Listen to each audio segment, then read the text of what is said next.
तो hello guys, MR blog में आपका स्वागत है। आज हम दिखाएंगे करवा चौथ का व्रत जो मेरे भैया और भाभी कर रहे हैं।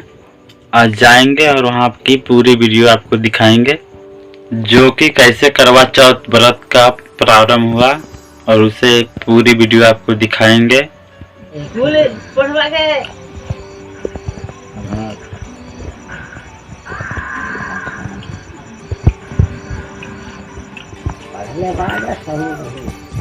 और हमारे आदि के साथ साथ दूध देने वाली गाय, करुआ बेचने वाली कुम्हारी, महावर लगाने वाली नाइन, चूड़ी बनाने वाली मनिहारिन, 7 भाई और उनकी इकलौती बहन सूर्य चंद्रमा, गौरा और पार्वती।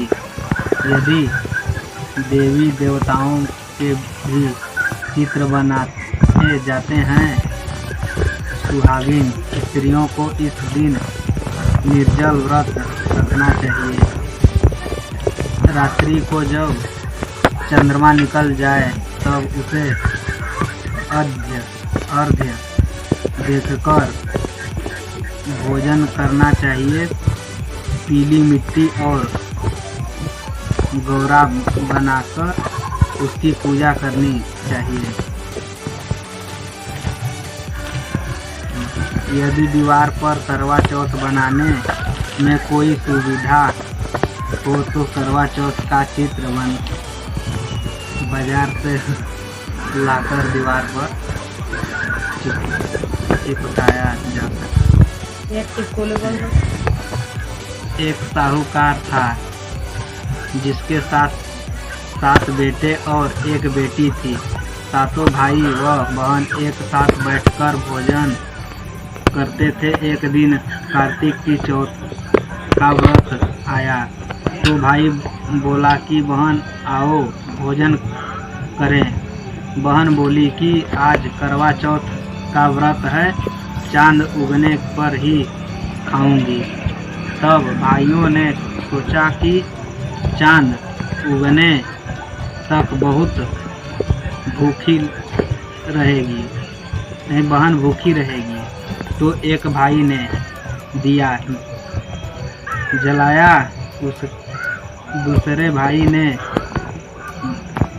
छलनी लेकर उसे ढका और नकली चांद दिखाकर बहन से कहने लगे कि चल चांद उग गया है, अर्घ्य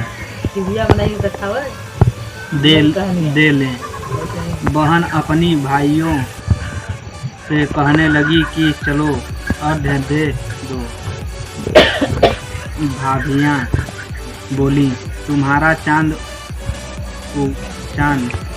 उगा होगा, हमारा चांद तो रात को उगेगा।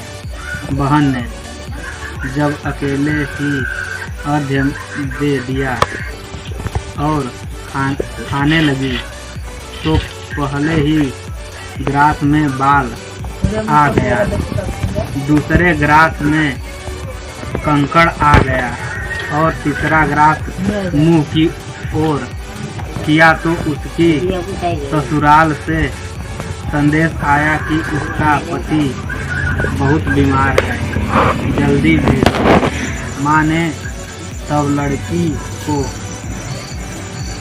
विदा किया और कहा कि रास्ते में जो भी मिले उसके पांव लगना और जो कोई सुहाग का आशीष दे वो उसके बल्ले में गांठ लगा लेना, उसे कुछ रुपए देना। बहन जब भाइयों से विदा हुई तो रास्ते में जो भी मिला उसने यही आशीष दी कि तुम 7 भाइयों की बहन, तुम्हारे भाई सुखी रहे और तुम उनका सुख देखो। सुहागन का आशीष किसी ने भी नहीं दिया। जब वह ससुराल पहुंची तो दरवाजे पर उसकी छोटी ननद खड़ी थी। वह उसके भी पाँव लगी तो उसने कहा कि सुहागिन रहो, सपूती हो। तो उसने यह सुनकर पल्ले में गांठ बांधी और ननद को सोने का सिक्का दिया। तब भीतर गई तो सास ने कहा कि पति धरती पर खड़ा है। तो वह उसके पास जाकर उसकी सेवा करने के लिए बैठ गई। बाद में सास ने दासी के साथ बची रोटी भेज दी। इस प्रकार से समय बीतते बीतते मार्गशीर्ष की चौथ आई तो चौथ माता बोली, करवा ले भाइयों की प्यारी करवा ले। लेकिन जब उसे चौथ माता नहीं दिखलाई दी तो वह बोली, हे माता, आपने मुझे उजाड़ा तो आप ही मेरा उद्धार करोगी। आपको मेरा सुहाग देना पड़ेगा। तब उस चौथ माता ने बताया कि पौष की चौथ आएगी, वह मेरे से बड़ी है, उसे ही सब कहना, वहीं तुम्हारी सुहाग वापस देगी। पौष की चौथ आकर चली गई, माघ की चली गई, फागुन की चली गई, चैत्र वैशाख जेठ आषाढ़ और श्रावण भादों की भी सभी चौथ आई और यहीं कहकर चली गई कि आगे वाली को कहना। असौज की चौथ आई तो उसने बताया कि तुम पर कार्तिक की चौथ नाराज है, उसी ने तुम्हारा सुहाग लिया है, वहीं वापस कर सकती हैं। वहीं आएगी तो 5 पकड़कर विनती करना। यह बताकर वह भी चली गई। जब कार्तिक की चौथ आई तो वह गुस्से में बोली, भाइयों की प्यारी करवा ले, दिन में चांद उगानी करवा ले, व्रत खंडन करने वाली करवा ले, भूखी करवा ले। तो यह सुनकर वह चौथ माता को देखकर उसके 5 पांव पकड़कर गिड़गिड़ाने लगी, हे चौथ माता, मेरा सुहाग तुम्हारे हाथों में है, आप भी मुझे सुहागिन करें। तो माता बोली, पापीन हत्यारीन, मेरे पांव पकड़कर क्यों बैठ गई। तब वह बोली कि जो मुझसे भूल हुई उसे क्षमा कर दो, अब भूल नहीं करूँगी। तो चौथ माता ने प्रसन्न होकर आँखों से काजल, नाखूनों में से मेहंदी और टीके में से रोली लेकर छोटी उंगली से उसर के आदमी पर छींटा दिया। तो वह उठकर बैठ गया और बोला कि आज मैं बहुत सोया। वह बोली, क्या सोए, मुझे तो 12 महीने हो गए। अब जाकर चौथ माता ने मेरा सुहाग लौटाया। तब उसने उसने कहा कि जल्दी से माता का पूजन करो। अब मैं जब चौथ की कहानी सुनी, करवा का पूजन किया तो प्रसाद खाकर दोनों पति पत्नी चौपड़ खेलने बैठ गए। नीचे से दासी आई। उसने उन दोनों को चौपड़ पासे से देखा तो उसने सासू जी को जाकर बताया।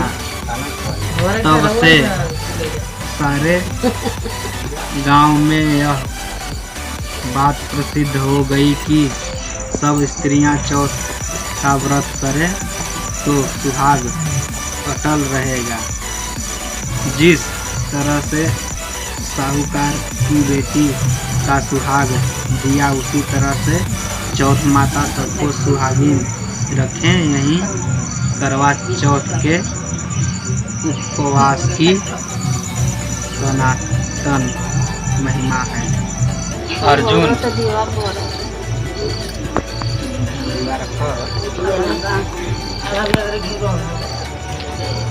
पांडुपुत्र अर्जुन तप करने के लिए नीलगिरी पर्वत पर चले गए। कृत्रिम चंद्रमा बनाकर दिखा दिया। लड़की ने अर्घ दे भोजन कर लिया। भोजन करते ही उसके पति की हृदय गति बंद हो गई। इससे दुखी हो उसने अन्न जल त्याग दिया। उसी रात्रि में इंद्राणी गोविंदकाल में उनका बड़ा मान था, परंतु छोटी के मायके में कोई न था। वह घर का सारा काम काज करती, सबकी सेवा करती, पर कोई भी उससे प्यार नहीं करता। सभी से निकल पड़ी और जंगल में जाकर रोने लगी। एक नाग बहुत देर से उसका रोना सुनता रहा। अंत में वह अपने बिल से निकल कर छोटी बहू से पूछने लगा,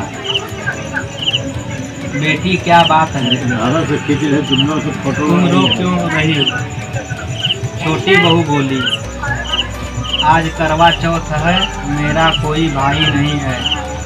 यदि मेरा कोई भाई होता तो आज जाने की इच्छा की तो उसे धन रत्न आदि देकर विदा किया। छोटी के ससुराल में जब उसकी बड़ी राज के यहाँ पहुँची और यमराज से बोली, भगवान मगरमच्छ ने मेरे पति का पैर पकड़ लिया है, अतः पैर पकड़ने के अपराध में आप अपने बल से उस मगरमच्छ को नरक में ले जाओ।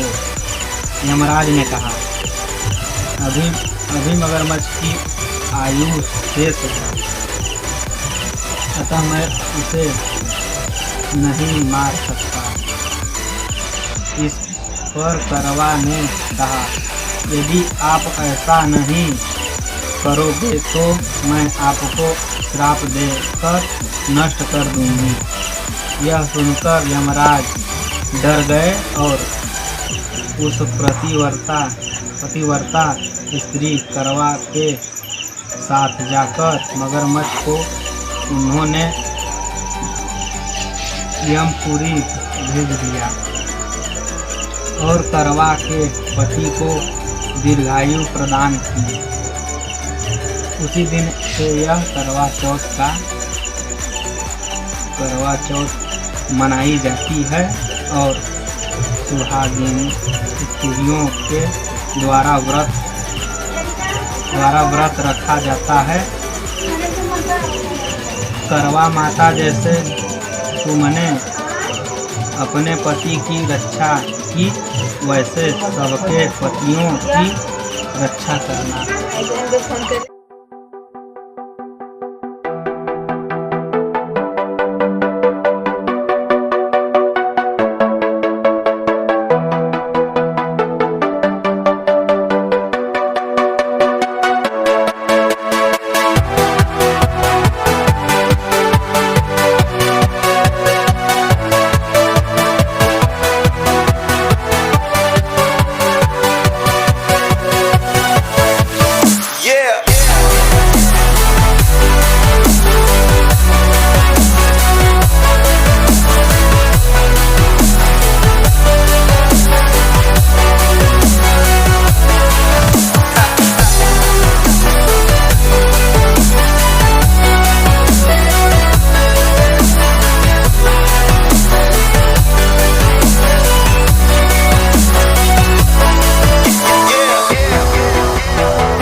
तो गाइस, करवा चौथ व्रत पूरा हो चुका है। वीडियो को एंड करते हैं और चैनल को लाइक सब्सक्राइब करिए।